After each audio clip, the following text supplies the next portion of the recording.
ವಾದಿಗಳಿಂದಾಗಿ ನಮ್ಮ ಹಿಂದೂ ಧರ್ಮದವರೇ ಅವರು ಕೂಡ ಹಿಂದೂ ಧರ್ಮದ ಹಿಂದೆ ಹೋಗ್ತಾ ಇದೆ. ಆದ್ದರಿಂದ ವಿತಂಡವಾದ ಮಾಡಬಾರದು. ಒಂದು ಧರ್ಮ ಕ್ಷೇತ್ರ ಅರ್ಥಾತ್ ಧಾರ್ಮಿಕ ಕ್ಷೇತ್ರದಲ್ಲಿ ನಿಯಮೇನ, ಪ್ರತಿಯೊಂದಕ್ಕೂ ಒಂದೊಂದು ನಿಯಮ ಇದೆ. ಆ ನಿಯಮವನ್ನ ಮೀರಿದರೆ ಆ ದೇವಸ್ಥಾನದ ಕಳೆ ಅರ್ಥಾತ್ ಆ ಒಂದು ವಿಶೇಷವಾದ ಸಾನ್ನಿಧ್ಯದ ಶಕ್ತಿ ಹ್ರಾಸವಾಗುತ್ತೆ. ಆದ್ದರಿಂದ ದೇವಸ್ಥಾನದ ಶಕ್ತಿ ಹ್ರಾಸವಾಗಬಾರದು, ಅದು ದಿನೇ ದಿನೇ ಅಭಿವೃದ್ಧಿ ಆಗಬೇಕು. ಅಭಿವೃದ್ಧಿಯಾಗಿ ಆ ಬೆಳಕು ಇಡೀ ನಮ್ಮ ಪರಿಸರಕ್ಕೆ ಭಕ್ತರಿಗೆ ಅನುಗ್ರಹ ಆಗಬೇಕಾದ್ರೆ ಅದರ ವೋಲ್ಟೇಜ್ ಕಡಿಮೆ ಆಗಬಾರ್ದು. ಅಂದ್ರೆ ಆ ನಿಯಮಗಳನ್ನು ನಾವು ಪಾಲಿಸಬೇಕು. ನಿಯಮೇನ ಉತ್ಸವೇನ.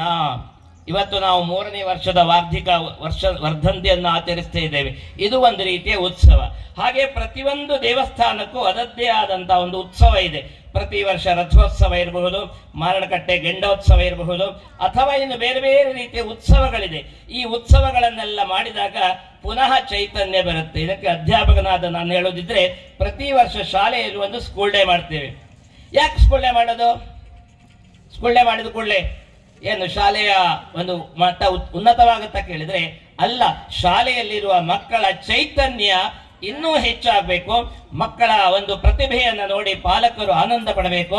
ಮಕ್ಕಳು ಸರ್ವಾಂಗೀಣ ಅಭಿವೃದ್ಧಿ ಆಗಬೇಕಾದ್ರೆ ಒಂದು ವರ್ಷದಲ್ಲಿ ಒಂದು ವಾರ್ಷಿಕೋತ್ಸವ ಮಾಡಿ, ನಾಟಕ ಮಾಡಿ, ಡ್ಯಾನ್ಸ್ ಮಾಡಿ, ಅಥವಾ ಬೇರೆ ಬೇರೆ ರೀತಿಯ ಅವರ ಪ್ರತಿಭಾ ಪ್ರದರ್ಶನವನ್ನ ಮಾಡಿ ಆ ಮಕ್ಕಳಲ್ಲಿರುವಂತಹ ಸುಪ್ತವಾದ ಚೈತನ್ಯವನ್ನ ಹೊರ ಪ್ರಕಾರಕ್ಕೆ ಅಥವಾ ಪ್ರಪಂಚಕ್ಕೆ ಅಥವಾ ಆಸ್ತಿಕರಿಗೆ, ಇನ್ನು ವಿಶೇಷವಾಗಿ ನಮ್ಮ ತಂದೆ ತಾಯಿಗಳಿಗೆ ಪ್ರಚುರಪಡಿಸುವ ಮೂಲಕ ಅವರ ಬೆಳವಣಿಗೆ ಆಗುತ್ತೆ.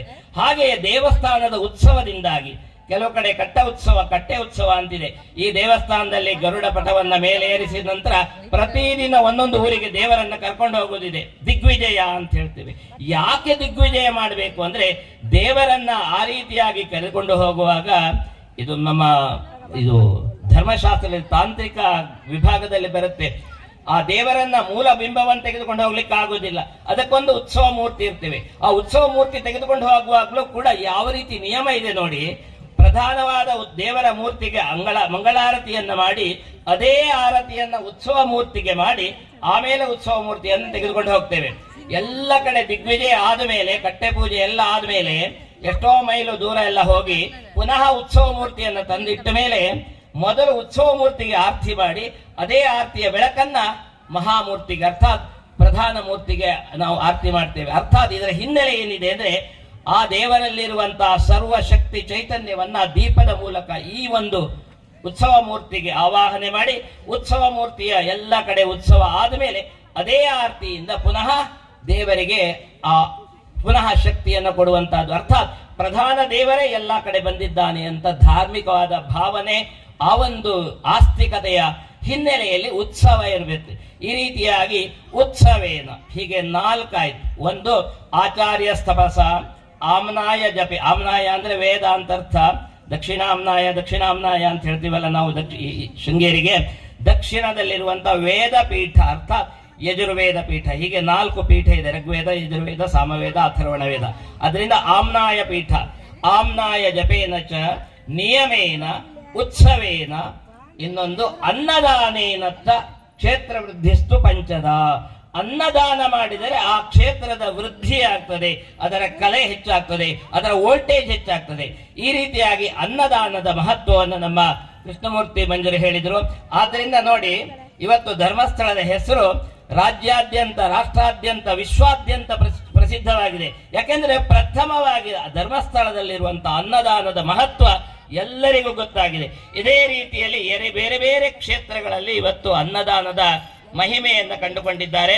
ಯಾವಾಗ ಕ್ಷೇತ್ರದಲ್ಲಿ ಅನ್ನದಾನ ಮಾಡ್ತಾರೋ ಆದೇ ಕ್ಷೇತ್ರದ ಅಭಿವೃದ್ಧಿ ದಿನೇ ದಿನೇ ಉನ್ನತಿಗೆ ಹೋಗ್ತದೆ. ಯಾಕೆಂದ್ರೆ ಯಾರಿಗೂ ಕೂಡ ಇವತ್ತು ಊಟಕ್ಕಿಲ್ಲ ಅನ್ನೋ ಪರಿಸ್ಥಿತಿ ಇಲ್ಲ. ನಮ್ಮ ಈಗಿನ ರಾಜಕೀಯ ವ್ಯಕ್ತಿಗಳೆಲ್ಲ ಬೇಕಾದಷ್ಟು ಭಾಗ್ಯಗಳನ್ನು ಕೊಟ್ಟಿದ್ದಾರೆ. ಅದರಿಂದ ಪ್ರತಿಯೊಬ್ಬರಿಗೂ ಅವರ ಮನೆಯಲ್ಲಿ ಅನ್ನ ಇದೆ, ಇಲ್ಲ ಅಂತಿಲ್ಲ. ಆದರೆ ಅನ್ನದಾನವನ್ನ ಕ್ಷೇತ್ರದಲ್ಲಿ ಮಾಡಿದಾಗ, ಇಲ್ಲಿರುವಂತಹ ಪ್ರಸಾದವನ್ನ ಊಟ ಮಾಡಿದಾಗ ಅವನಿಗೆ ದೇವರ ಪ್ರಸಾದದಿಂದ ತೃಪ್ತನಾಗುವಂತ ಯೋಗ ಭಾಗ್ಯ ಬರುತ್ತೆ. ನೋಡಿ, ಮನುಷ್ಯರಿಗೆ ಯಾವುದು ಕೊಟ್ಟರು ಸಾಲ, ಇನ್ನು ಸ್ವಲ್ಪ ಕೊಟ್ಟಿದ್ರೆ ಆಗ್ತಿತ್ತು ಅಂತ. ಆದ್ರೆ ಸಾಕ್ ಬೇಡ ಬೇಡ ಅಂತ ಹೇಳುವ ಮಾತು ಬರುವುದಿದ್ರೆ ಊಟದಲ್ಲಿ ಅಂತಹ ಆತ್ಮ ತೃಪ್ತಿ ಆದ್ರೆ ಆ ಪರಮಾತ್ಮ ತೃಪ್ತಿ ಆಗ್ತಾನೆ.